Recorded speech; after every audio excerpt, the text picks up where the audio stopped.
Բարև CVK-ի եթերում այսօր զրուցելու ենք Հանրապետության Կուսակցության արտաքին գործերի քարտուղար Արնոտ Պլեյանի հետ։ Բարև պարոն Պլեյան, շնորհակալ եմ մեր հրավերին, պարոն Պլեյան։ Նախարար Լավրովն էր Հայաստանում 2 օր անց ժամանեց Ֆրանսիայի արտաքին գործերի նախարարը։ Ինչ է տեղի ունենում Հայաստանում, ինչու են այսպիսի բարձր մակարդակի այցեր տեղի ունենում, չհաշված Երևանյան երկխոսությունը, որովհետև նաև փաստաթղթեր ստորագրվեցին թե Ֆրանսիայի, թե Ռուսաստանի հետ։ Դե այն ինչ որ ստորագրեցինք Միր Լավրովի հետ, չեմ կարծում թե ինչ-որ մի լուրջ փաստաթուղթ կար, Լավրովն եկավ, աղճատեց, հետո Միրզոյանն եկավ եւ փաստորեն դեզինֆեկցիա արեցինք արտաքին գործերի նախարարությունը։ Գիտեք, մենք մասնակցում ենք ցույցերի, ընդդեմ Լավրովի այցի, կարծում ենք այն ինչ Ռուսաստանը բերեց մեր գլխին 2020 թվականից ի վեր, թե 20-ին, թե 21-ին, թե 22-ին, թե առ այսօր, այդ հիբրիդային պատերազմը եւ այդ ամեն ինչը պարոն Լավրովը պետք է իմանա, որ հայ ժողովուրդը չի մոռանում, չի մոռանա, չի մոռանալու եւ իրենք չպետք է իրենց լավը զգան եւ գան այստեղ եւ իրենց մտածեն, որ ամեն ինչ նորմալ է։ Ոչ, մենք ցույց տվեցինք, որ հասարակությունը հաշ չէ եւ իրենց այցը Հայաստանի Հանրապետություն ցանկալի չէ։ Պարոն Պլեյան, այստեղ մի ճշտող հարց, այդ այցի թեմակցիան ուղղված է Լավրովին ցույց տալու համար, որ մենք այստեղ ձեզ ուրախ չենք, թե դուք կարծում եք, ձեր կուսակցությունը կարծում է, որ ընդհանրապես Ռուսաստանի Դաշնության պաշտոնյաների կամ Լավրովի այցը չպետք է տեղի ունենար կամ հայկական կողմը պետք է չթույլ տար, որ Ռուսաստանի ինչ-որ պաշտոնյա ժամաներ Երևան։ Մենք նախնական պայմանավորվածություն ունենք, որ ցանկացած բարձրաստիճան ռուս պաշտոնյա պետք է գա այստեղ եւ արժանանա այն ուրեմն դիմավորմանը, ինչին արժանացավ պարոն Լավրովը։ Դա նաև վերաբերում է Մատվիենկոին։ Մենք չունենք վերջնական որոշում իր պահով, որովհետև չգիտենք նա այնքան կա, որ մենք գնանք եւ իր դեմ ակցիա անենք թե ոչ, բայց դեռ ժամանակ կա մինչև հաջորդ շաբաթ, կարծեմ հունիսի 6-ին է պլանավորված իր այցը։ Ռուսաստանի Դաշնության հետ մենք ունենք դե յուրե ամրագրված դաշնակցային հարաբերություններ, բայց դե ֆակտո մեր հարաբերությունները ոչ թե ռազմավարական դաշնակցային են կրում, այլ Ռուսաստան համարվում է մեր ռազմավարական հակառակորդը, որովհետև Ռուսաստանը չի ճանաչում Հայաստանի Հանրապետությունը որպես ինքնիշխան պետություն, դա նաև ասում է Վլադիմիր Պուտինի խորհրդականը բոլորովին վերջերս, ով ասաց, որ խորհրդային միությունը ընդհանրապես փլուզվեց եւ պետություններն ավելի շուտ անջատվեցին խորհրդային միությունից, ոչ իրավաչափորեն, հետեւաբար այն ինչ կատարվում է Ուկրաինայում, դա Ռուսաստանի Դաշնության ներքին գործն է, այսինքն նա չի ճանաչում։ Դե յուրե սովետը կա ըստեյության։ Այո, հենց այդպես է նա ասած, նա չի ճանաչում փաստորեն մեր ինքնիշխանությունը, մեր գոյությունը, մեր պետությունը ունենալու իրավունքը։ Բայց դա Ռուսաստանի պաշտոնական տեսակետ կարելի է համարել։ Իհարկե, իսկ դե գիտեք, Ռուսաստանի քաղաքականության հիմքում դրված է դուգինիզմը։ Դուգինին գիտեք, նա է այդ ամբողջ եվրասիականացման գաղափարախոսության հիմնադիրը, նա է խոսել եւ առաջ տարել, որ Ռուսաստանը պետք է իր հարաբերությունները սերտացնի թյուրքական աշխարհի հետ, որ Թուրքիան եւ Ադրբեջանը պետք է լինեն իր հիմնական դաշնակիցները, Թուրքիան ընդդեմ ՆԱՏՕ-ի, իսկ Ադրբեջանը արդեն հետխորհրդային տարածքում որպես այդպես պատրոնաժ եւ առաջամարտիկ երկիրը Եվ հենց այդ ժամանակ էլ արդեն 2008 թվականին Բաքվում արդեն Ռուսաստանն ու Ադրբեջանը կնքում էին իրար հետ ռազմավարական գործընկերության հռչակագիրը։ Մենք դաշնակիցներ ենք, բայց իրենք արդեն ռազմավարական գործընկերներ են եւ ընդ որում այդ փաստաթղթում նշվում էր, որ տարածքային վեճերը տարածաշրջանում պետք է լուծվեն տարածքային ամբողջականության սկզբունքի վրա։ Ոչ թե ազգերի ինքնորոշման սկզբունքի հիման վրա, այլ տարածքային ամբողջականության սկզբունքի հիման վրա։ Այսինքն այդ ժամանակվանից արդեն պարզ էր, որ Ռուսաստանն իր վեկտորը փոխել է, որ Հայաստանը չի դիտարկվում որպես տարածաշրջանային այն միակ դաշնակիցը, այլ հակառակը, Հայաստանը դիտվելու է որպես հերթական անգամ զոհ, ի հաշիվ մեր կյանքերի, մեր տարածքների, Արցախյան տարածքների, Արցախյան զոհերի եւ տեղի ունեցավ 2016 թվականը, տեղի ունեցավ 2020 թվականը, 21 թվականը երկու անգամ ներխուժում, 22 թվականն արդեն ավելի լուրջ ներխուժում, 23 թվականի 23 թվականը, 24 թվականին իրենք հռչակեցին, որ իրենք կատարեցին իրենց ռազմավարական համագործակցության դրույթները փաստաթղթի, բարձրացրեցին իրենց մակարդակը, դարձեցին դաշնակցային ստորագրեցին նաև հետախուզական տվյալների փոխանակման փաստաթուղթ եւ ասել, որ Ռուսաստանի Դաշնությունը համարվում է մեր դաշնակիցը, ես կարծում եմ դա ոչ թե ճիշտ չէ, այլ դա սուտ է, դա սխալ է, դա կեղծիք է, դա այդպես չէ։ Այդ դեպքում Հայաստանը ինչպես պետք է հարաբերվի Ռուսաստանի Դաշնության հետ, հաշվի առնելով, որ տարածաշրջանում հեգեմոն տեր ունի Ռուսաստանը, որ Ռուսաստանը պատմականորեն եւ աշխարհագրորեն եւ իր զորությունները հաշվի առնելով եւ ապագայում էլ հաստատ ինչքան որ աշխարհը փոխվի, միևնույն է Ռուսաստանի հետաքրքրությունները տարածաշրջանում մնալու են եւ գուցե նույնիսկ ազդեցությունը կամ տարածքների բաժանման հեռանկար չգիտենք ինչպես իհարկե կլինի աշխարհակարգի նոր աշխարհակարգում, բայց ամեն դեպքում Ռուսաստանը իր ազդեցությունը վստահաբար պահելու է։ Եվ հաշվի առնելով հանգամանքը, որ Ռուսաստանի շահերն են փոխվել ու Ադրբեջանին ինքը դիտարկում է նաև որպես տարածաշրջանում շատ կարևոր գործընկեր, եթե ոչ Հայաստանից կարևոր, ենթադրենք անգամ, ապա ոչ պակաս կարևոր։ Այդ դեպքում ինչպես պետք է հարաբերվենք մենք Ռուսաստանի հետ, հաշվի առնելով նաև դեպքում իրենց հզորությունը եւ մեր ռեսուրսների ոչ բավարար քանակ իրենց դեմ դուրս գալու։ Եթե հաշվի առնենք, որ դա իրողություն է եւ դա հենց այդպես է լինելու է, այսինքն մենք պետք է համակերպվենք, որ մենք պետք է չունենանք պետականություն, որովհետեւ այլ կերպ ասած, եթե մենք ընդունում ենք ռուսական հեգեմոնիան այս տարածաշրջանում, դա նշանակում է, որ մենք չենք լինելու որպես անկախ պետություն։ Բայց մենք պետք է ընդունենք դա, թե եթե աշխարհը ընդունում է, օրինակ տարիներ առաջ այդպես էր, չէ՞, որ ազդեցության կոտիները հստակ բաժանված էին։ Հստակ է, որ սա Ռուսաստանի ազդեցության կոտին է եւ մեկ մյուսի ազդեցության կոտին շատ քիչ էին մտնում։ Հիմա եթե օրինակ աշխարհակարգը նորից վերածևակերպվի ու սա ռուս-թուրքական նույնիսկ դարձնենք աշխարհակարգով, նոր աշխարհակարգով սա ռուս-թուրքական ազդեցության կոտի լինի, մենք ինչպես պետք է հարաբերվենք Ռուսաստանի ու Թուրքիայի հետ։ Ռուսաստանի Դաշնությունը չունի այն ներուժը, որպեսզի դառնա իրապես հեգեմոն։ Դրա մասին խոսում էր նույնիսկ Բարակ Օբաման ժամանակին, երբ դեռ պարզ չէր, որ Ռուսաստանը իրոք այնքան թույլ է, ինչպես մենք տեսանք։ 2014 թվականից Ուկրաինա դեմ պատերազմ է վարում Ռուսաստանի Դաշնությունը, իսկ 2022 թվականից արդեն լայնամասշտաբ ներխուժում է իրագործել եւ նա ոչ 3 օրում, ոչ 3 շաբաթում, ոչ 3 ամսում, ոչ 3 տարում չի կարողանում գրավել այդ պետությունը։ Հետևաբար Ռուսաստանի Դաշնությունը չունի այն ներուժը, որպեսզի դառնա հեգեմոն։ Այստեղ շատ կարևոր է, որպեսզի Ուկրաինան մնա կանգուն, որովհետև առանց Ուկրաինայի ռուսական էթնոիմպերիալիստական իղձերը իջիկ են դառնալու եւ չեն իրագործվելու։ Հայաստանի Հանրապետությունը, որոնք պատմությունից խոսեցինք, պատմականորեն եւ աշխարհակական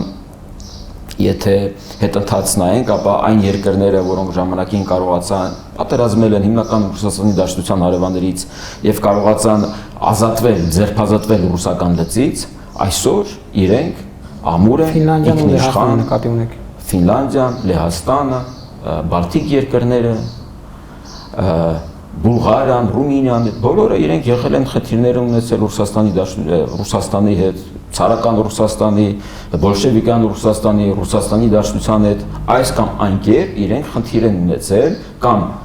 ուղիղ պատերազմական գործողությունների մեջ են մտել, ենթարկվել են ավելի շուտ կամ ուրեմն հիբրիդային պատերազմի զոհ են դարձել, բայց այսօր իրենք կարողացել են իրենց ապահովագրել եւ իրենց երկիրը դարձնել հարատև, որովհետեւ փաստ է, որ ոչ մի Եվրամիության անդամ երկիր չի անցել եւ չի անցնում այն ահավեկների միջով, ինչով անցել է Հայաստանի Հանրապետությունը, ԵԱՏՄ-ի, ԱՊՀ-ի, ՀԱՊԿ անդամ Հայաստանի Հանրապետությունը։ Ուզում եմ հասկանալ, մենք էլ պետք է այդ ճանապարհն անցնենք, այսինքն դառնանք մենք հակառուսական ըստ էության, ինչպես Ֆինլանդիան օրինակ։ Հիմա մտավ ՆԱՏՕ-ի բլոկ անգամ էս Ուկրաինայի պատերազմից հետո արևմտյան ճամբարում է, հակառուսական է, փակել էր սահմանը 2022 թվականից հետո։ Գիտեք, մենք չէ որ ընտրում ենք լինենք հակառուսական թե չէ կամ ընդդիմանանք Ռուսաստանին թե չէ կամ հռչակենք Ռուսաստանին որպես թշնամի թե չէ։ Ռուսաստանը ինքը հռչակել է Հայաստանի Հանրապետությունը որպես թշնամի։ Այն խոսույթը, պաշտոնական խոսույթը, իրենց մեդիա ռեսուրսներով տարածվող խոսույթը, իրենց տեղի տեղակալներով եւ ներկայացուցիչներով, հայկական ազգանունով այն խոսույթը, որը տարվում է Հայաստանի Հանրապետության պետականության դեմ, չի կարելի այլ կերպ անվանել, քան թշնամական։ Եթե մի երկիր իշխանությունը նույնպես ընդունում է, որ հիբրիդային պատերազմ է վարում Ռուսաստանը, իսկ պատերազմ վարում են թշնամիները։ Հիմա այդ թշնամու դեմ մենք ինչպես պետք է պայքարենք, հաշվի առնելով մեր ռեսուրսները եւ հաշվի առնելով Ռուսաստանի Դեպի թուլացած, բայց Ռուսաստանի։ Ես պետք է երկրորդեմ պաշտոնական աղբյուրները, որ մենք արդեն 95% չափով նվազեցրել ենք մենք կախվածությունը ռազմական առումով Ռուսաստանի Դաշնությունից եւ այժմ հասել է ժամանակը, որպեսզի ուրեմն թե տնտեսական, թե էներգետիկ, այդ թվում ատոմային ոլորտներում մեր կախվածությունը մեկ կետից նվազեցնենք։ Հենց մենք կարողացանք նաեւ հասնել այդ արդյունքների, Ռուսաստանն այլևս չունենա որևէ լծակ, բացի իր փափուկ ուժը։ Ռազմական առումով մենք փառք Աստծո չունենք Ռուսաստանի Դաշնության հետ սահման, եւ եթե Վրաստանն էլ մնաց անկախ, մենք չենք ունենա այս տարում Իրան-Իսրայելն սահման չունեն, բայց տարիներով իրար հետ ուղիղ պատերազմի մեջ են։ Ռուսաստանի հրթիռները հանգիստ կհասնեն Երևան։ Կհասնեն Երևան, բայց դրա համար էլ Հայաստանը պետք է այսօրվանից եւ արդեն անում են մի պահ բավարար, մի պահ ոչ բավարար, երկու քայլ առաջ, մեկ քայլ հետ, բայց այս կողմով, բայց մի գնում ենք առաջ, որպեսզի Հայաստանի Հանրապետությունը դառնա ավելի անկախ։ Ինչպես դա կարող է դառնալ, համագործակցելով այն երկրների հետ, ովքեր ունեն այն ներուժը, որը փոխանցելով Հայաստանի Հանրապետությանը եւ ում հետ մենք արդեն իսկ հրճակել ենք շահերի համընկնում, ընդ որում շահերի թե արժեքների, թե տեսլականի, թե նպատակների եւ ստանալ այդ ներուժը։ Եվ մենք դրա համար էլ ստորագրեցինք, այսինքն ստորագրելու ենք Ֆրանսիայի հետ ռազմավարական համագործակցության հռչակագիր։ Շատ կարևոր է թե ինչ է տեղ գտնելու այնտեղ։ Հիմա գալով դրան պարոն Փլեյան, գիտենք որ 3 կարծես նախարարը Ֆրանսիայի արտաքին գործերի հայտարարեց, որ ամենահավանականությամբ կդառնա արդեն հարաբերությունները ռազմավարական բնույթի, այդ չնայած ինքը նշեց, որ հարաբերությունները այդպիսին են, բայց կդառնան հաստատավորված այո, եւ ինչ կտա դա Հայաստանին, ինչ ոլորտներում համագործակցություն է հնարավոր ու ինչպիսի խորությամբ, որովհետեւ մենք տեսնում ենք, որ համագործակցությունը գրեթե բոլոր ոլորտներում կան, բայց բավարար են արդյոք դրանք խորությունը, մակարդակը եւ ինչքան կարող են խորացնել։ Գնալով ավելի ու ավելի են ուրեմն առաջնային դառնում լոգիստիկ խնդիրները։ Եվ մենք գիտենք, որ այս տարածաշրջանը շատ կարևոր է այդ առումով, մենք գիտենք, որ շատ կենտրոններ, թե Միացյալ Նահանգները, թե Եվրոպական մայրցամաքը, թե Չինաստանը, թե նույն Ռուսաստանը, արաբական աշխարհը հետաքրքրված են այս տարածաշրջանով իր տարանցիկությամբ։ Ընդ որում բոլորին վերջերս Մարկո Ռուբիոն անդրադառնալով վրացական իշխանության, վրացական երազանքի գործունեությանը, որ վրացական երազանքը այն ընկերությունները, որոնք ըստ պայմանավորվածության պետք է տրվեին Միացյալ Նահանգների օգտագործմանը, նա վաճառում է Չինաստանին եւ այդ հարցին, թե ինչպես է վերաբերվում Մարկո Ռուբիոյը, որն է Միացյալ Նահանգների պաշտոնական տեսակետը, նա ասաց, որ այդ աշխարհում գտնվող շատ կարևոր տարածաշրջանում մեզ իհարկե անհանգստացնում է նման գործելավոճը։ Այսինքն Միացյալ Նահանգները իհեճուկս այն բոլոր ընդդիմադիրների ռուսամետ, ովքեր ասում են, որ այս տարածաշրջանը իրենց հետաքրքրում է այնքանով, որքանով իրենք կարողանան Ռուսաստանին դուրս հանել այս տարածաշրջանից, ոչ։ Իհարկե դա էլ է կարևոր, եւ ես կողմ եմ դրա հետ, որովհետեւ դա համընկնում է Հայաստանի Հանրապետության շահերի հետ։ Ցանկացած կենտրոն, որը փորձում է դուրս հանել այստեղից Ռուսաստանին, եւ եթե այդ կենտրոնը ժողովրդավարական է, մենք ունենք այդ կենտրոնի հետ ընդհանուր շահեր։ Եվ հետեւաբար Միացյալ Նահանգները, Եվրոպական միությունը իրենք հետաքրքրված են, որ այստեղ լինի խաղաղություն, ժողովրդավարություն եւ տնտեսական համագործակցություն։ Ռուսաստանը առաջի երկուսի հետ անհամատեղելի է, որտեղ կա Ռուսաստան, այնտեղ չկա խաղաղություն եւ այնտեղ չկա ժողովրդավարություն։ Դա ես չեմ ասում, դա իմ անձնական կարծիքը չէ, փաստերն են խոսում։ Տեսեք, որտեղ կա Ռուսաստան եւ այնտեղ չկա բարգավաճում,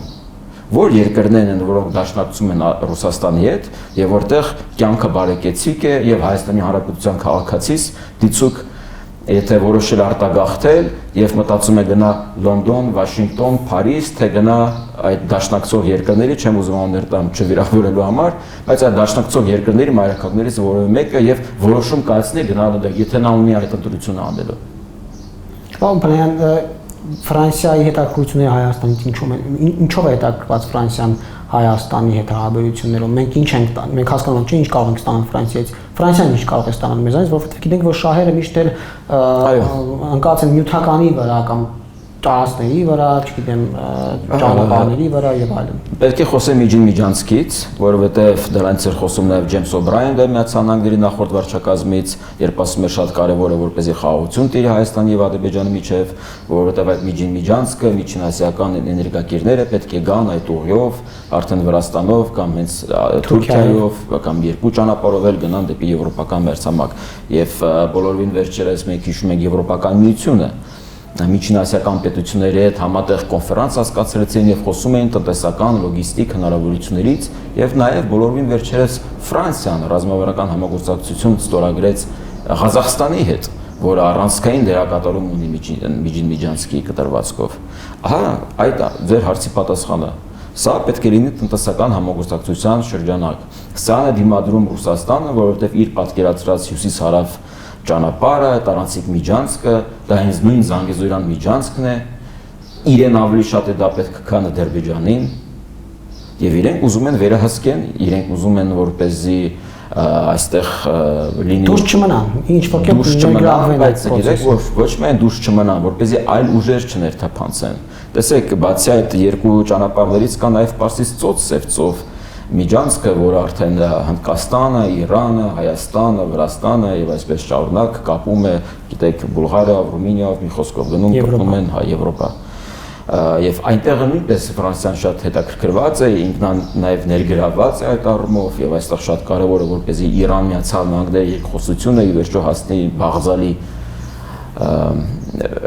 վերջնակետին եւ որը կլինի Իրանից այդ սանկցիաների հանումը, իսկ մենք հասկանում ենք թե դա ինչ ամբողջ տարածաշրջանը կձևափոխվի եւ մենք պետք է համագործակցենք այն կենտրոնների հետ, որոնք հետաքրքրված են որպեսզի Հայաստանի Հանրապետությունը լինի ուժեղ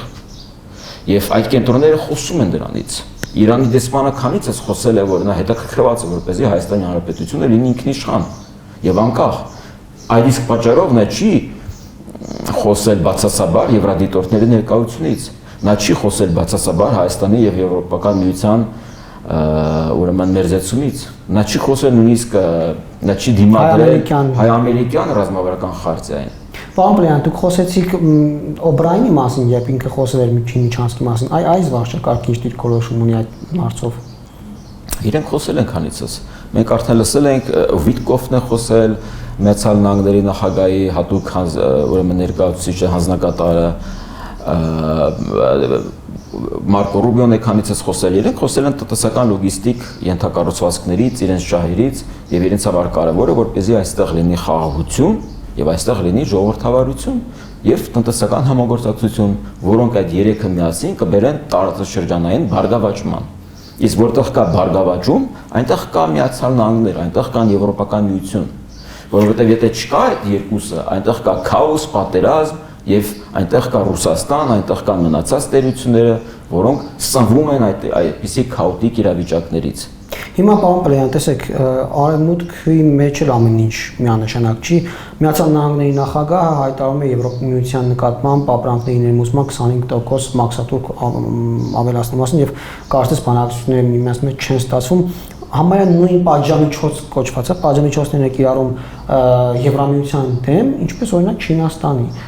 Հիմա այս համատեքստում եւ արևմուտքում ամեն ինչ այսպես խառն է, հարաբերությունները կարծես եւ շահերը չեն համընկնում, Եվրամիությունը անվտանգային խնդիր ունի, խոսում է առանձին անվտանգային համակարգ կառուցելու մասին, մենք ինչ կարող ենք ակնկալել դրանից։ Իհարկե Միացյալ Նահանգների նախագահը մի յուրօրինակ պերսոնաժ է, որը մենք չենք տեսել շատ երկար ժամանակ եւ նա նույնիսկ շատ է տարբերվում իր առաջնային իր առաջին նախագահության ժամկետի ժամանակ, բայց այնուամենայնիվ մենք քանիցս տեսել ենք նույն տոկոսադրույքները, մաքսատուրքերը Չինաստանից սահմանվել են մոտ 145%, հետո իջեցվել են, այսինքն նա որպես բիզնեսմեն վախեցնում է, բարձրացնում է, հետո գնում է ինչ-որ գործակցների եւ նվազեցնում է, բայց գալով ձեր երկրորդ հարցին, այո, Եվրոպական միությունը լինելով տնտեսական-քաղաքական միություն, կազմակերպություն, նա նաև վերափոխվում է դառնում է ռազմականի։ Եվ այստեղ մենք իհարկե միայն կարող ենք շահել։ Եվ այստեղ է, որ շատ կարևոր է, որ այն առանցքային երկրների հետ, որոնք լոկոմոտիվն են Եվրոպական միության, մենք համագործակցենք։ Իսկ դա Ֆրանսիան է, դա Գերմանիան է, դա Լեհաստանն է։ Դրանով հանդերձ մենք պետք է նաև լուրջ համագործակցենք այն երկրների հետ, որոնք մաս են կազմում եվրոպական մայրցամաքի կամ նույնիսկ մաս չեն կազմում, բայց ներգրաված են այդ ընդլայնված եվրոպական անվտանգության, խոսքը գնում է Կանադայի մասին, խոսքը գնում է Ճապոնիայի մասին, այս կամ այն կերպ այո ներգրաված են եվրոպական անվտանգության։ Հայաստանի Հանրապետությունը գտնվում է Եվրոպայում։ Մենք կարող ենք այն անվանել Անդրկովկաս, ինչպես օրինակ բոլորին վերջերս իդեպ շատ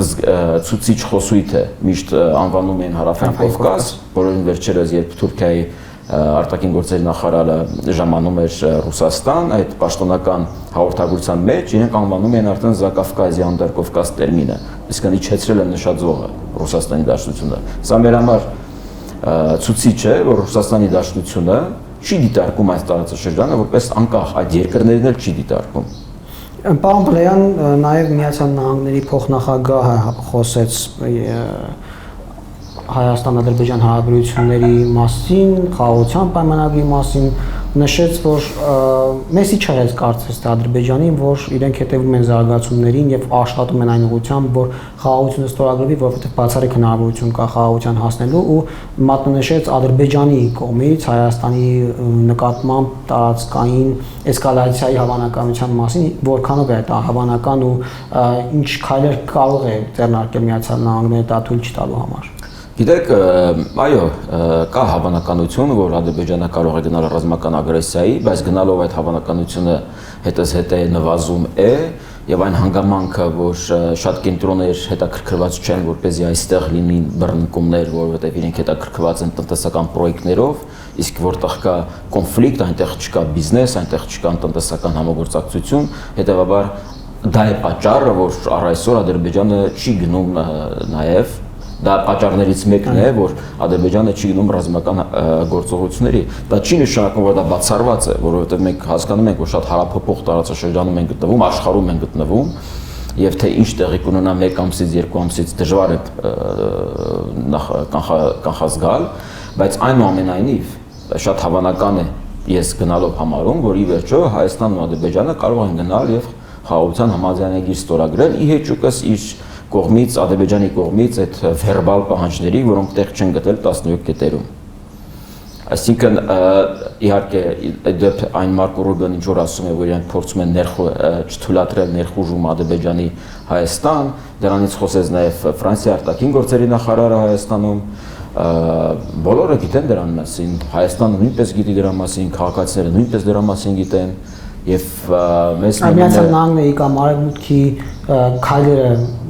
դրթելու Ադրբեջանին ոչ միայն այս չեսկալացնի իրավիճակ, այլ նաև գնալ խաղաղության, որոնք կարող են լինել։ Ադրբեջանը հասկանում է, որ խաղաղությունից ավելի շատ շահում է Հայաստանը, քան Ադրբեջանը, մասնավորապես Իլհամ Ալիևի ռեժիմը։ Հետևաբար մի այնպիսի պրոյեկտներ եւ տնտեսական համագործակցություն պետք է առաջարկվի Իլհամ Ալիևին, որ ինչը համաձայնելը շատ ավելի թանկ կլինի քաղաքական եւ տնտեսական առումով Ադրբեջանի համար, քան օրինակ ռազմական ագրեսիայի գնալը, կամ ռազմական ագրեսիայի գնալու գինը շատ ավելի թանկ կլինի, քան այլ քուլտները, որոնք նա կփորձի Ռուսաստանի նաև դրդմամբ այդ ագրեսիայի գնալը։ Այսինքն այսօրակրությամբ Ադրբեջանի կամ Ալիևի համար դիվիդենդները, օրինակ շահի խաղաղության պայմանագրի ստորագրելուց բավարար չեն այդ քան ինքը հաշվարկում է, որ Հայաստանը կստանա։ Որովհետև ինքը հասկանում է, որ հենց գնաց խաղաղության համաձայնագրի ստորագրմանը դա կբերի հայ-թուրքական սահմանի բացմանը, հայ-թուրքական սահմանի բացմանը կբերեն շատ լուրջ հարաբերությունների Հայաստանի եւ Եվրոպայի միջև, մեր կախվածությունը նաեւ կնվազի Վրաստանից, որովհետև մենք հասկանում ենք, թե Եվրոպայի հետ, Ռուսաստանի հետ մեր տնտեսական համագործակցությունը միայն Վրաստանով է անցնում։ Իսկ այդ դեպքում մենք արդեն մի նոր պատուհան ենք ստանում Եվրոպայի հետ կապված, նամանավանդ եթե մենք նաև կարողանանք ի վերջո գալ այն կետի, որպեսզի ԵԱՏՄ-ից դուրս գանք, ստորագրենք DCFTA-ը եւ հաշվի առնելով, որ Վրաստանը եւ Թուրքիան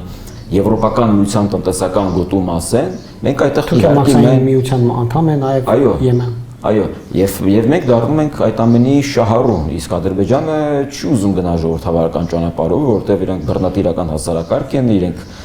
դա նրան չի ձգում եւ հետեւաբար նա սպասում է, թե ի վերջո որքանով ավելի թանկ կարողանա, նա հասկանում է, որ ի վերջո միգուցե նա ստիպված լինի գնալ համաձայնագրի ստորագրմանը։ Ի վերջո Ձեր կարծիքով կգնան Ադրբեջան այդ քայլին եւ կգնա մինչեւ 26 թվականը, թե կսպասի ընտրությունները վերջանան, տեսնի այստեղ ովքեր են գալիս իշխանության, նոր գուցե դա էլ է հնարավոր ընտրություններից առաջ ինչ որ էսկալացիաների գնա, մենք հիշում ենք 21 թվականին նմանատիպ մի իրավիճակ եղավ եւ հենց ընտրություններից առաջ մենք ունեցանք ռազմական գործողություններ, բռնկումներ եւ հետեւաբար հնարավոր է որ նա այդ քայլով փորձի հրահրել եւ թույլ տալ այն անդիմադիր դաշտին, որը իրենց պատկերացմամբ անդիմադիր դաշտի արտահայտած մտքերի ելնելով իբր թե հանուն Հայաստանի Հանրապետության է գործում, բայց իրենք գործում են հանուն Ռուսաստանի Դաշնության եւ հանուն Ադրբեջանի, որտեղ իրենց երեքի շահերը համընկնում են եւ փորձեն այդ քայլով ուրեմն նոր դիվիդենդներ տալ այդ մեր ընդդիմադիր, այսպես կոչված ընդդիմադիր դաշտին եւ դա հնարավոր է, բայց մյուս կողմից մենք նաեւ պետք է հիշենք, որ նույն դելիմիտացիայի, դեմարկացիայի գործով Ադրբեջանը տարատեսակ պահանջներ էր առաջ քաշում, բայց ի վերջո մենք կարողացանք գալ համաձայնության, մենք գնացինք եւ Իրանցի հատվածում ունեցանք շատ ամուր հատված, որը նաեւ հանգեցրեց արդեն միջպետական համաձայնագրի ստորագրմանը, որը թվում էր թե անիրագործելի է, անհավանական է, բայց եւ Ադրբեջանը պահանջներ էր ներկայացնում առաջ բերում, բայց ինչ որ մի քայլի իրեն գնացին եւ հետեւաբար այստեղ էլ նույնպես մենք կարող ենք հավատալ, բայց դրա համար Հայաստանի Հանրապետությունը պետք է գնա այնպիսի քայլերի, որոնք գնացին օրինակ 2 օր առաջ։ Ոչ թե մի քանի օր առաջ, երբ հրավիրեցին Լավրովին կամ Լավրով եկավ եւ դիմավորեց, այլ երբ մենք համագործակցում ենք այն կետերի, այն ուժերի հետ, այն կենտրոնների հետ, որոնք բարձրացնում են մեր տեսակարար կշիռը բանակցային գործընթացում, մեր քաղաքական կշիռը, դա Ֆրանսիան է, դա Միացյալ Նահանգներն են, դա Հնդկաստանն է, դա արաբական աշխարհի երկրներն են։ Շնորհակալ եմ, պարոն Պլեյան։ Ես եմ շնորհակալ։ CVK-ի եթերում զրուցեցինք քաղաքագետ հանուն Հանրապետության կուսակցության ներկայացուցիչ Արնոլ Պլեյանի հետ, տեսություն կհանդիպենք։ Չմոռանաք հավանել տեսանյութը եւ բաժանորդագրվել CVK-ի YouTube-յան էջին։